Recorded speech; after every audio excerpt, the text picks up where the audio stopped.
Welcome to the new future of work. My name's David Savage and I'm your host for this series brought to you by Harvey Nash and Spinks. What's the series about? Well, we're going to talk to business, technology and talent leaders from around the world and explore how they're dealing with the current crisis that we're all facing and what work might look like when we get back to normal, whatever normal actually means. We're releasing 5 of these episodes all at once so you can binge Netflix style, but this first episode is all about how the crisis has accelerated or advanced digitalisation. To help me explore that topic, we've got 3 fantastic guests, and they are Allan, who's the former group CIO at Petrofac and the incoming group CISO at Shell. We've got Alexander Nelles, he's the former CTO at Kuoni Tumlare, and then we've got Brad Kogut, who's the group head of corporate talent acquisition at WWE. I hope you enjoy the episode. As I said, there's plenty more content that you can catch up with right now, so please like, subscribe and share, and enjoy the conversation. Thank you all for joining us. It's a bit of an unusual situation to be having this conversation over video rather than face-to-face, although I suppose everyone's beginning to get used to it now. But thank you for your time, especially as you're all in different time zones. Brad, you're dialing in from the States. Allan, you're closer to home in London here. And Alex, you're dialing in from Switzerland, right? Correct. Cool. Well, look, the first episode is all about how the crisis has accelerated or advanced digitalisation, something that a lot of organisations, I suppose, are coming to grips with now. As just an opening gambit, Brad, what were you doing? What are you doing now that you weren't 2 months ago that kind of does reflect this acceleration around digitalisation? Everything has changed for us. You know, we preempted some of the changes that were happening with coronavirus, and this is now week 9 that we've been all working from home, and was quite a change for us organizationally. We, based in Stamford, Connecticut, the vast majority, while we are a global company and have offices all across the world, about 80+% of our employee population is based in Stamford.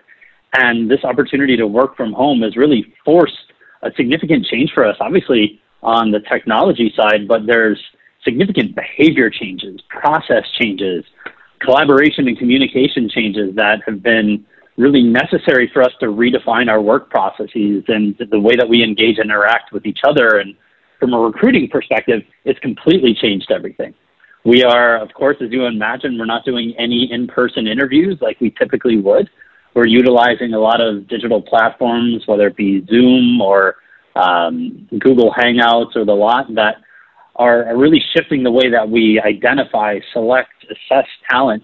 And so we're constantly redefining and readjusting and learning on a daily basis what's working well, what's not working, and how do we continually reimagine the way that we get things done successfully. In that reimagination, I suppose, of how you do things, we as businesses are using new tools. I know that when Harvey Nash switched to being a remote organisation, all of a sudden, lots of people had to open Teams for the first time. It had been installed on their laptops for a while, but maybe they hadn't logged in and used it. Allan, do you think there's a case that a lot of businesses have invested in some of these technologies, like we had with Teams, and people simply hadn't really engaged with them to this point, and now they're being forced to? Yeah, look, I think these type of seismic changes in the market usually happen off the back of some externality. Usually it's a customer dynamic, it's a new competitor, it's something that's, I think we're probably a bit more attuned to dealing with. But when you have a global pandemic that requires, in our case at Petrofac, 12,000 people to start working remote, it's amazing how fast an organization can move.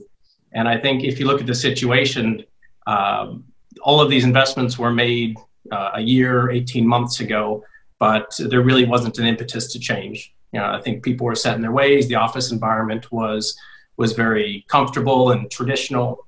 And as of 2 months ago, that all was thrown out the window. And to your point, we had a large part of our population that had never really used these tools or didn't trust that the tools could work.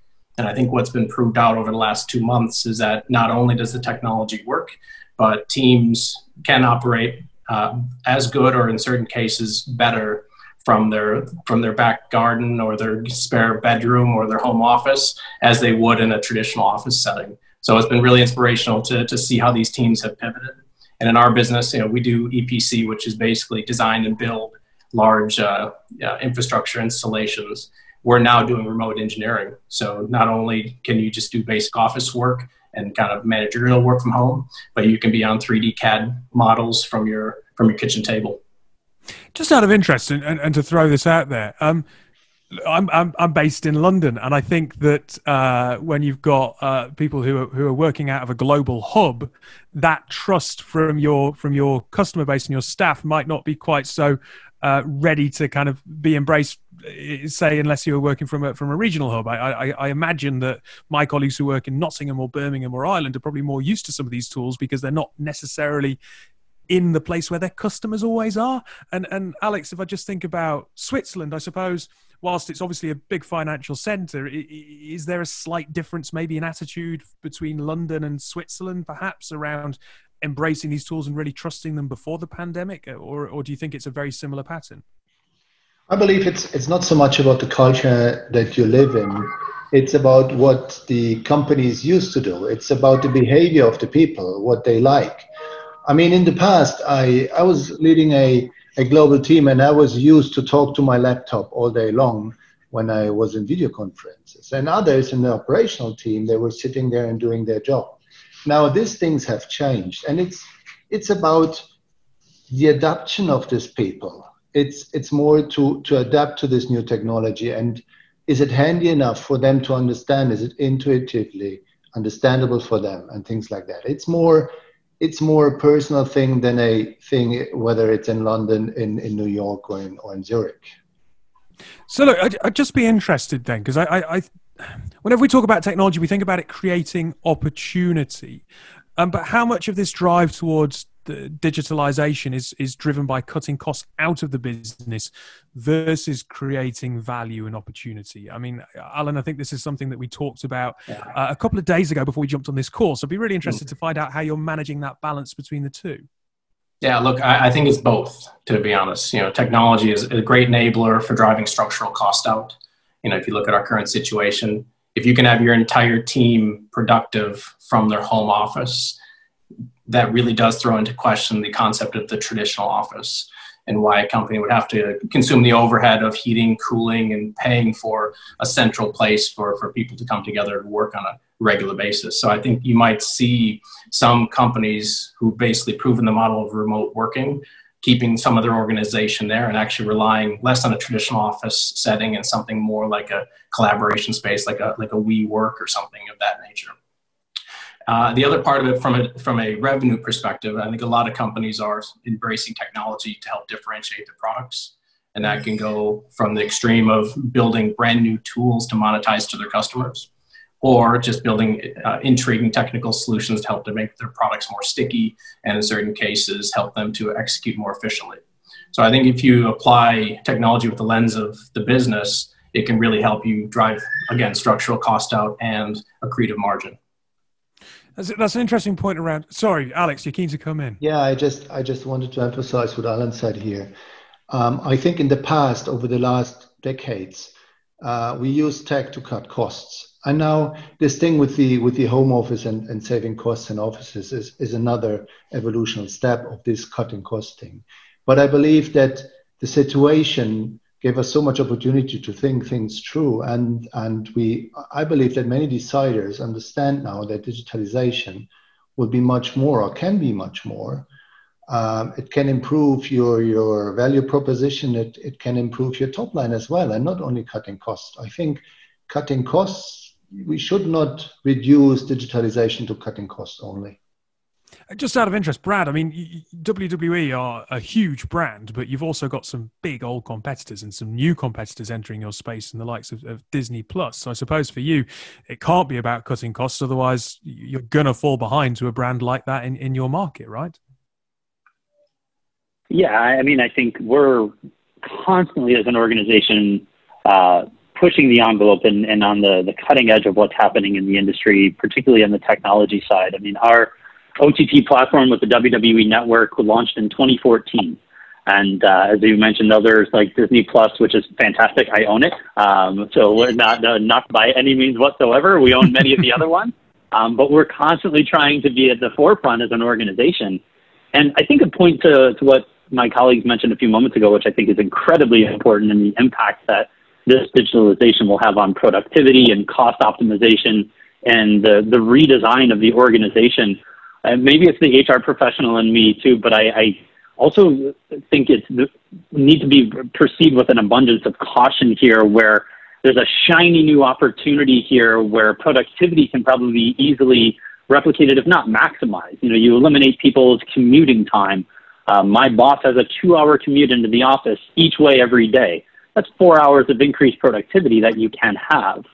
But the HR side of me says, let's really long tail this thing and understand the cultural leadership implications, the communication, collaboration, and partnership implications of people being physically together, and the off moments that create culture. That oftentimes it's not the I sat next to you in this boardroom meeting, it's the walk to the meeting or from the meeting, or the grabbing lunch or coffee before or afterwards, that bring people together in a unified relationship building dynamic. So this is a little bit off the side of the digitization piece, but I think as far as the health and wellness of organizations, we need to be cognizant of what going too fast into digitalization could cause the overall company experience. No, but it's an interesting point. I mean, from a digital point of view, how do you capture the water cooler moments? I don't know. You know, Shell, you're a huge organization. I suppose you want diversity of thought, right? And it's as much a digital question mark now as it is a cultural point, because if it's just people who are kind of bold and kind of extrovert and happy speaking on Zoom calls, then you're going to lose a lot of good ideas within an organization, right? Of course. Yeah. So just to be transparent, I'm actually going to be joining Shell here in July, so I can't really speak about that yet. I can speak a lot about how we've done this at Petrofac and in previous roles at GE. But look, I think the point's very valid. You know, the water cooler conversations are very valid and very helpful to the health of the organization. So, you know, my personal opinion, is the office setting going to go away? Probably not. Do I think it's going to morph, or has the opportunity to morph into something that's more collaborative and requires less physical presence? I think there's a real opportunity for that. Alex, just speaking on... Yeah, can I... Sorry, go on, Brad. Yeah, absolutely. Sorry, I was just going to add, it's such a great point. And, you know, I've been at WWE for about 8-9 months now. My prior company was, I was at Gartner, which is very global, 17,000 people across the world. And so I'm very familiar with the differentiation between what I'm at now, with most people located within, a handful of feet of each other, compared to all across the globe. But it was interesting, I was in a meeting just a day ago where we were talking about the differentiation between return to work, which is going back to the way things were, and adjusting to the way things are going to be and reimagining the work. And I think to Allan's point, that's a great call out, that I don't think companies are going to get to the point of eliminating the traditional, brick and mortar spaces, but how do you reimagine? Because even when we go back to the brick and mortar space, it is going to look very different than it did months ago. Absolutely. Alex, just on this point around technology and the hype cycle. Look, we've long talked about the hype cycle, but obviously there's a lot of reports now around the amount of organizations who are looking at automation in the wake of this particular crisis. I suppose there is a real example of it kind of driving digitalization forwards. Is there a case here that the challenges that business are facing and the kind of challenges that we're talking about on this call already are being thrown into such sharp focus that now businesses are less likely to get something simply because it's the new sexy thing, and more likely to get something because it actually meets the very obvious challenges that a business faces, and therefore unpick that hype surrounding it? Well, I think the urgency about that it's coming through now will not change the fact that many of these digitalization programs fail, right? So it's not an easy silver bullet. I mean, up to 70% of all digitization programs fail. And most of this is because it's not a tech-only thing. So if you hype tech only, it will not help you, because it's much more about people. It's about change management. It's about challenging the status quo. It's about rethinking the business model. Is it about the business processes and the change management to it? So if we hype technology only, I'm afraid it won't help too much. But the fact that so many people have so rapidly changed their behavior now due to this all home office and things, I believe that people are okay with it. And I believe that people understand that change will be the new normal. So yes, I believe it has triggered and it has accelerated the thinking into digitization much more. It was a little bit of a push, a little too strong, but I guess this will happen now. Allan, you were keen to come in. Yeah, look, I take a slightly different view on this, in terms of the amount of opportunity that we have as technology leaders and the number of tools in this space. When I'm out recruiting and I'm out mentoring, I always tell folks that it's a great time to be in technology. The number of tools that are available for the toolbox it's amazing. And I think, the traditional sense of large monolithic programs is probably dead, and a move to experimentation, moving to minimum viable product, using these tools to see if you can find a valid business case and then scaling it is going to be the new norm. So I almost recontextualize, failure of a digital initiative in that if you've taken a technology, you've tried to find a valid business case for it and it didn't work, and you can quickly pivot off of that's a great learning for an organization, and kind of building that culture of experimentation, a culture of healthy risk taking, and also a culture of just continuous learning to basically pick up these new tools as they emerge and try to find great use cases for them. I think that's going to be the way forward. Just to build on that then, that needs to kind of think about minimum viable products, and I suppose being aware that you haven't got huge amounts of money to throw at huge programs, and that could be seen as very cost ineffective. You say there that it's changing the cultural approach. Is it also changing the structure of an organization, and that need to preserve cash is actually fundamentally altering the very kind of structure that your organization is based on? Look, well, first and foremost, it's been an incredible journey here in the oil and gas segment for at least the last quarter. To see simultaneous demand destruction as well as the underlying asset of hydrocarbon, the price going completely through the floor. That's a type of double whammy that's been unprecedented in our segment. So, with that as the undertone, there's still investments being made, but the hurdle rate and the return rate is just that much higher because, the leaders that I work with and the leaders I interact with, they do want to invest through the down cycle to get the business ready for when things turn around.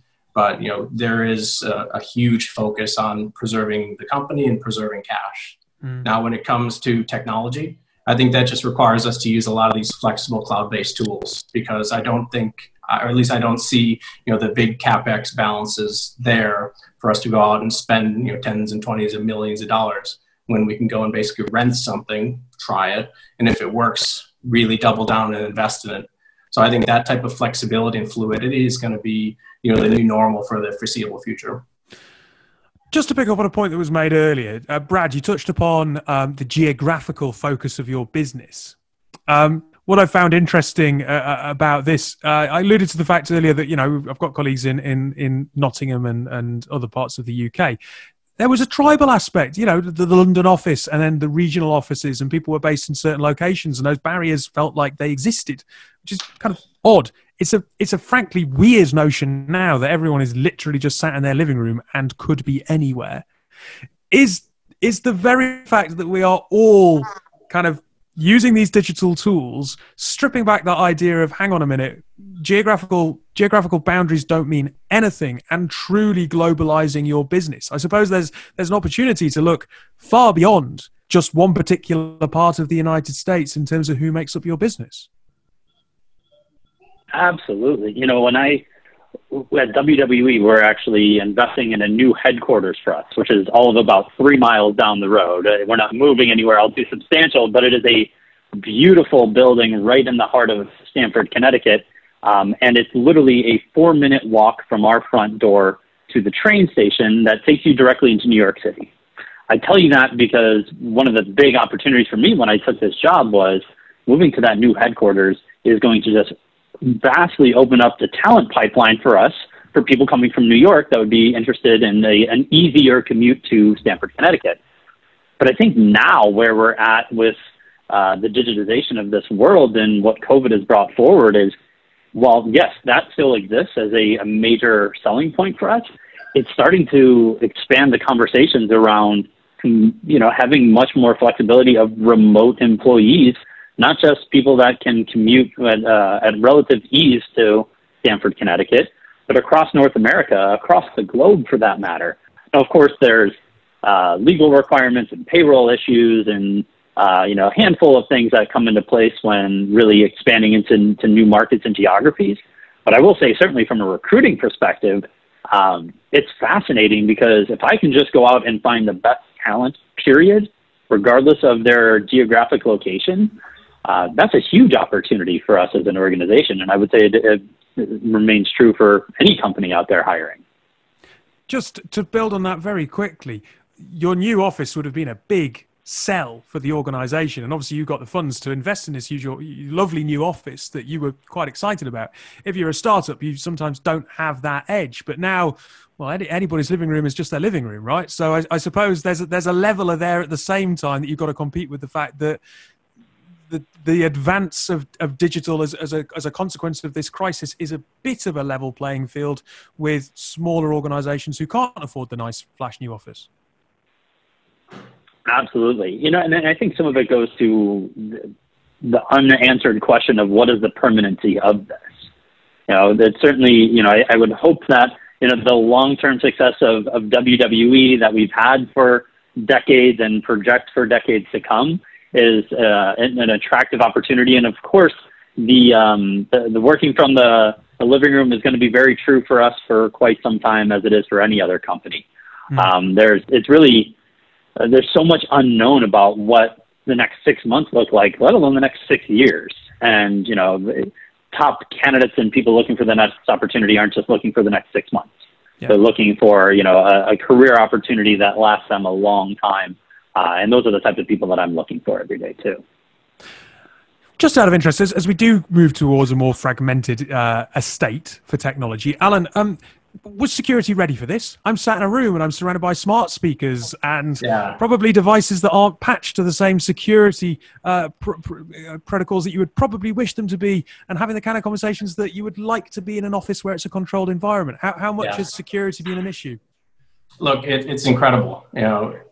The amount of investment that we've made to secure our estate and to advance our security posture has been really refreshing. But to take all of that and now have to secure the estate when everyone's sitting in their living room has been a challenge. And I can tell you from what we've seen, the opportunistic attackers are not wasting this opportunity. And that's through spear phishing, it's through just generic phishing, it's attacks on different types of connectivity and VPN software. So look, I think the security tools are all quite good. I think there's not a tool problem here. The biggest thing is just making sure that the cultural value around security is as strong as possible. Because if you have a user who's pragmatic about receiving a somewhat suspect email, whether they're in the office or at their home office, if that cultural understanding and education is in place, then the security estate is going to be relatively strong. And in certain cases, you talk to people, and the answer to the question that they have is, if you would have done that in the office, would you have done that at your home? And if it's no, then it's a pretty easy conversation. But from a cyber perspective, it's been interesting to see how these opportunistic folks have made the most of this. Something that I just wanted to probably draw the conversation to a close on would be around a bit of future gazing. And Alex, I'd be really interested in your take first of all. Businesses tended to look kind of 6 months, a year, 18 months down the line when trying to kind of put contingency plans in place. Can you plan that far ahead? I mean, you were working in the travel industry. Right now, it must be an absolute nightmare to try and work out where a travel organization is going to be in 3 months or 6 months. So how do we now plan for the future as an organization? Well, yes, indeed. I mean, it's really challenging to run a company without any revenues. That's for sure. But to be honest, within the next 6 months, I have no clue what will happen. I mean, look 6 months back and try to predict, right, what has happened. So I believe what we have to do is we have to get our people fit to be flexible. to adapt to the new normal, whatever the new normal will be. Make them understand that change will be the new normal, and I believe that this whole crisis was a wake up call for many people to think things through and change towards the new normal that will come up. It will take years for everything to recover. I mean, that's pretty clear. But will it be 1 year? So if I hear about Shell, when the price of oil is coming back, nobody knows really. When will people travel again? How long will this take? Nobody knows. So I believe the biggest thing now is to get prepared and be flexible. That's the only thing that we can do. Brad, I'd just be interested. I mean, your business is wildly different to the business that Alex was in, but equally, wrestling can't happen in isolation. I suppose you can use the personalities and create different content, but it must be really challenging right now to know where you're going to be in even 6 months' time. Completely. I mean, the core and legacy of our business is live events. We do hundreds of live events across the globe every single year. And now we're very fortunate that we have incredible talent both in the ring and outside of it, that we're creating content through all different digital means and our network and YouTube channel and Quibi and TikTok and all those wonderful platforms that are still engaging with our fans. But people want to come to an arena and see Monday Night Raw or a WrestleMania. And, unfortunately, we had to cancel WrestleMania's live event this year and did it out of our performance center in Orlando. So, we can't wait to the point where we can return back to putting on and doing what we do best and putting smiles on people's faces in a live environment. But we're really planning for all scenarios, both with our traditional product of wrestling at its core, but from a business perspective and how do we just operate as an organization. It's everything's on the table and having to be agile to what the future looks like as it comes our way. Allan, you were keen to come in there. No, look, I echo all the comments earlier. And again, in the oil and gas segments, we have a couple of different forces in play. This 2 to 3 year business planning cycle, to your point earlier, was absolutely thrown out the window. And, we're taking quarter by quarter to figure out how things are going to develop, and there's a lot of scenario planning around how things move, relative to price and demand. The other macroeconomic factor is this move to being a carbon neutral energy system. So you have to balance that future goal, that very key goal, with basically navigating the business through oil price being $15 and effectively demand being halved in certain cases as people have been not traveling, not driving, not consuming petrochemicals. But it's been great to see the resilience of the teams and the flexibility as people have thought through this next series of challenges. Well, look, I want to thank each of you, Allan, Alex, and Brad, for joining us for this conversation. I think it's clear that technology is underpinning a lot of cultural and organizational changes and a vast acceleration in businesses as a consequence of this crisis. So thank you very much for joining us for today's conversation.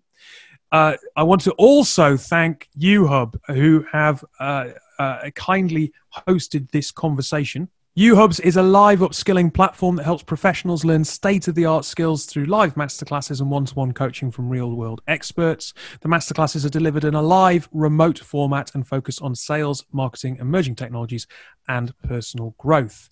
And I hope that you can join us for future episodes of this series. This is the first one. We've got another 4 to come.